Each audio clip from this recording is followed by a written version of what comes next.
तो दोस्तों कैसे हो आप लोग। आप सभी दोस्तों मेरे भाइयों को मेरा प्रणाम। दोस्तों हर बार की तरह आज भी आपका भाई है ना आपके लिए एक इन्फॉर्मेटिव वीडियो लेके आया है। और वो जो इन्फॉर्मेटिव वीडियो दोस्तों होने के लिए जा रही है वर्ल्ड की एक ऐसी कंट्री जहाँ पे पहुंच के आप 2-2.5 लाख रुपए बिल्कुल आसानी के साथ कमा सकते हो। देखो दोस्तों उस कंट्री का नाम है ना काफी ट्रेंडिंग के अंदर चलता रहता है। और वहाँ पे पहुंचना आप लोगों के लिए ना बिल्कुल ही आसान है। अगर एक बार आप वहाँ पे पहुंच जाते हैं तो महीने के 2-2.5 लाख रुपए तो बिल्कुल आसानी के साथ आप वहाँ पे जाके कमा सकते हो। काफी ऐसे मेरे भाई हैं जिन्होंने अप्लाई कर रखा है। और काफ़ी ऐसे मेरे भाई हैं जो अप्लाई करना भी चाहते हैं और इसके अंदर आपका बिल्कुल ही मिनिमम चार्ज लगता है। बिल्कुल बहुत ही कम पैसे में आप वहाँ पे पहुँच जाओगे। आप सोच के देखिए दोस्तों, बिल्कुल ही कम पैसे और महीने की इनकम 2-2.5 लाख रुपए, है ना कितना आसान। तो आप सभी है ना इसके अंदर अप्लाई कर सकते हैं। तो उस कंट्री का मैं अभी नाम बता देता हूँ और कहाँ से आपको इसको अप्लाई करना है। ठीक है, आप वीडियो को लास्ट तक बने रहिए, मैं आपको इसकी A to Z आपको डिटेल देने वाला हूँ। देखो दोस्तों आपको ही पता किसी भी कंट्री के अंदर है ना वार होती है तो वहाँ पे क्या है जॉब अपॉर्चुनिटी काफ़ी निकल के आती है। आपने देखा होगा इसराइल के अंदर भी ऐसा हो रहा है, रूस के अंदर भी ऐसा हो रहा है, जहाँ पे क्या इंडियन को हायर करने की प्रक्रिया लगभग 1 साल से चल रही है, जो अभी तक भी कंप्लीट नहीं हो पाई है। और आपको बार बार में इतने वही सपने फिर दिखाए जाते हैं। काफ़ी ऐसे मेरे भाई हैं इसराइल की जो वैकेंसी आए थे अपना काम धाम छोड़ के बैठे हैं, अभी तक भी उनका कुछ नहीं हुआ। जो मेरे भाई वहाँ पे पहुँच गए ठीक है, उसके बाद 1 साल से ऊपर का टाइम हो गया, अभी तक उनका कोई भी सोल्यूशन नहीं हो रहा। ठीक है, उसके बाद अभी हमें देखने को मिला है कि कहीं रूस की वैकेंसी आ रही है, बोले कि हाँ कहीं रूस में बंदे भेजे जाएंगे 50,000 वर्कर, और इजराइल भेजे जाएंगे, कभी जर्मनी भेजे जाएंगे। अरे आप मेरे को एक बात बताइए, जो इजराइल की शुरू में वैकेंसी आई थी 1 साल हो गए, अभी तक वो भी कंप्लीट नहीं हो पाई है। तो कहाँ पे यार जर्मनी, कहाँ पे रूस, किस तरीके से ये भेज पाएंगे। मेरे तो आज तक यही नहीं समझ में आ रहा कि कर क्या रहे हैं। देखो ये कहने जिस एक ऐसा माध्यम है जहाँ पे बंदा क्या जाता है, हम बिल्कुल मिनिमम बजट में हम दूसरी कंट्री में, फॉरेन कंट्री में हम आसानी के साथ जा सकते हैं।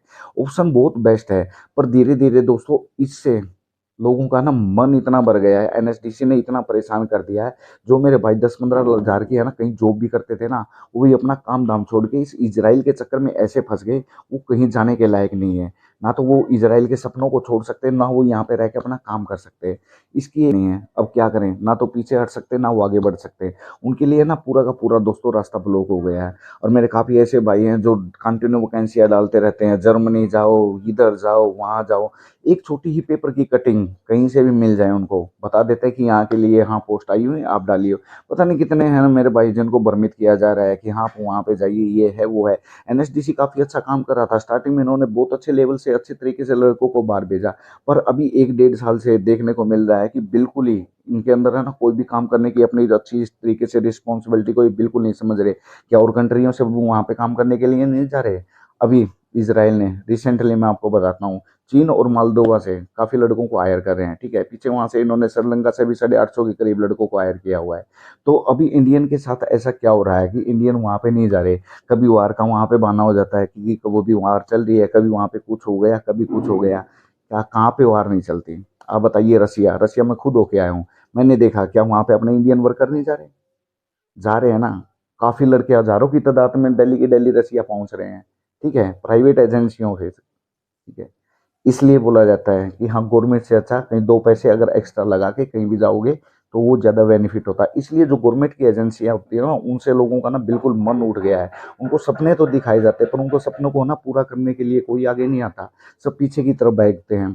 एक काम को करने, जो एक काम होता है 2 दिन में होने वाला है, उस काम को करने में 2-2 महीने का टाइम लग जाता है। और जितने मेरे भाई हैं जो अपने सपने से जाके बैठे हैं, फिर वो उसके है ना जाल में फंस जाते हैं, बैठे रहते हैं, वो कहीं किसी चीज़ के लायक नहीं रहते।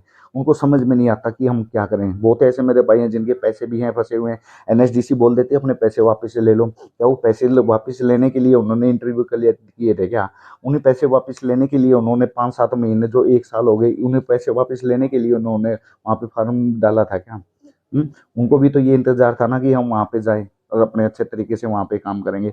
हर कंट्री से वहाँ पे बंदा जा रहा है। अभी देखो दिल्ली में डायनामिक है, वहाँ से क्या वो प्राइवेट एजेंसी है, जा नहीं रहे, जा रहे हैं। ठीक है, हर एजेंसी से जा रहे हैं वहाँ पे। ठीक है, एक एनएसडीसी ऐसी क्या है, वहाँ पे बार बार में बोला जाता है यहाँ की पोस्ट आ गई, वहाँ की पोस्ट आ गई। हर जगह की पोस्ट आती है रहती है, फिर क्लियर कहाँ से हो रही है, कोई हमें ये तो दिखा दे कि हाँ इस जगह से ये पोस्ट क्लियर आ रही है। या कौन से एनएसडीसी के पोर्टल पे कहीं भी आपको नजर आ रही है कि हाँ वहाँ पे रूस की वैकेंसी अवेलेबल है या जर्मनी की वैकेंसी अवेलेबल है। कहाँ से ये वैकेंसियाँ उठा उठा के ला रहे हैं, मेरे को तो आज तक यही नहीं समझ में आ रहा। कहीं भी एक पेपर में छोटी ही न्यूज देख ली, हाँ भाई यहाँ पे हाँ ये इतने वर्कर हमारे वहां भेजे जाएंगे। यार क्या है, क्या ड्रामा बना रखा है। ऐसी छोटी मोटी न्यूज देख के आप वो वीडियो को कंटिन्यू चलाते रहते हो कि हाँ हमारे वर्कर वहां पे इतने जाएंगे, इतने वहां जाएंगे। जाने को इन न्यूज़ों के ऊपर है ना कोई भरोसा नहीं होता। आपको पता है रसिया ने कब ये घोषणा की थी कि हाँ इंडिया के लिए वीजा फ्री होगा? आज तक हुआ? नहीं हुआ ना, बिल्कुल भी नहीं हुआ। ठीक है, ना होने वाला भी नहीं है। काफी उस टाइम लोगों को उम्मीद थी, सिर्फ इसलिए रसिया की तरफ भाग रहे थे कि हाँ हमारा वीजा वहां पे फ्री हो जाएगा, ठीक है, वहां पे जाके अच्छे से काम कर सकते हैं। पर नहीं हुआ। ठीक है, इसी तरीके से यही इजराइल के साथ हो रहा है। इजराइल दिखाने के लिए तो बोल रहे हैं कि हाँ इजराइल के अंदर इंडियन वर्कर को ले जाया जा रहा है, वहाँ पे इतनी वर्करों की कमी है। वाकई में कमी है वहाँ पे काम करने वालों की। पर हमें ये नहीं समझ में आ रहा है ये अपनी गवर्नमेंट क्या कर रही है इसके अंदर। और काफी और भी तो कंट्रियां वहां से भी तो वहां पे लड़के जा रहे हैं, तो इंडिया के अंदर ऐसा क्या है? सिर्फ वही काम हो रहा है, खाने का कुछ, दिखाने का कुछ। अभी फिलहाल वही काम चल रहा है और कुछ नहीं हो रहा, कुछ भी काम नहीं है। जो मेरे भाई बेटिंग में बैठे हुए हैं वो बैठे ही रहें, गवर्नमेंट के ऊपर इसका कोई भी असर होने वाला नहीं है।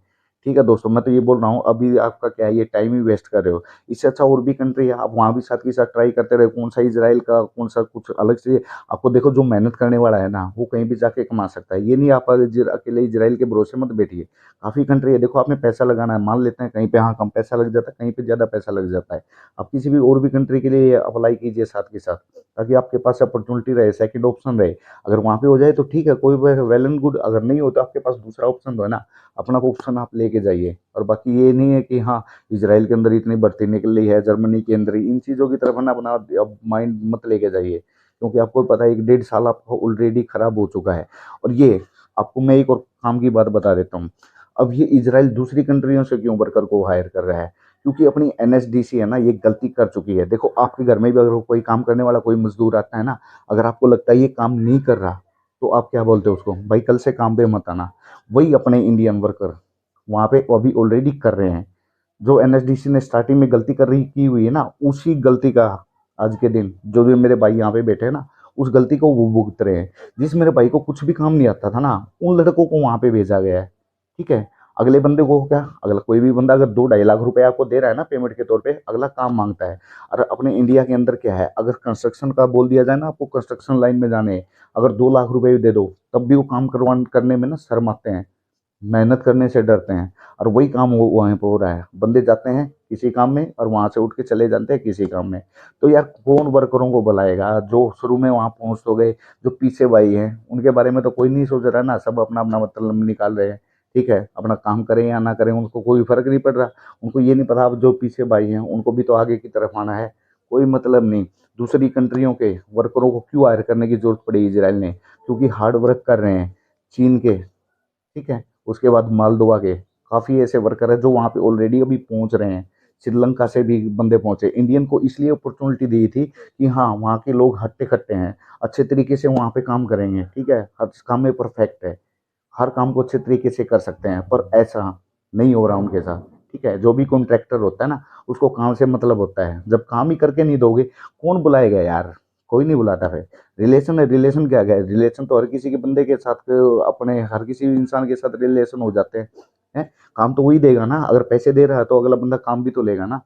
इसलिए अकेले रिलेशन से तो देखो कोई काम चलने वाला नहीं है। कोई भी बंदे वहाँ पे जाए अच्छे से वहाँ पे काम कर सके। देखो आप लोगों के ऊपर ही डिपेंड है, जितना वहाँ पे अच्छा काम करोगे तभी तो अपने ये और लड़के यहाँ से निकलेंगे। तो ताकि फिर इसराइल को क्या दूसरी कंट्रियों में जाने की जरूरत नहीं पड़ेगी। हर किसी बंदे को भाई काम चाहिए होता है।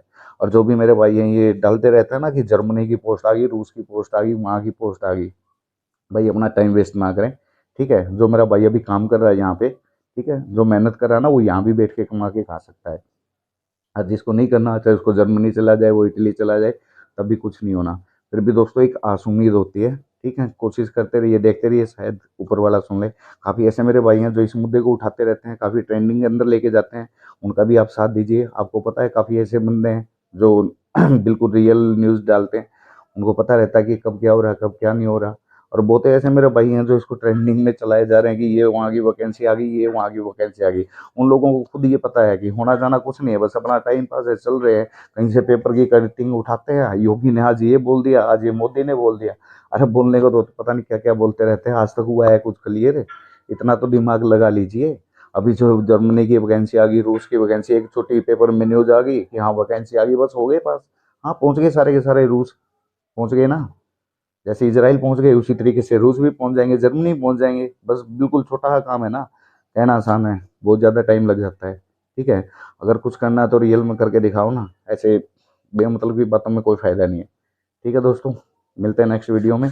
अगर कोई इन्फॉर्मेशन आपको चाहिए तो आप मेरे से कॉन्टैक्ट कर सकते हो। थैंक यू दोस्तों।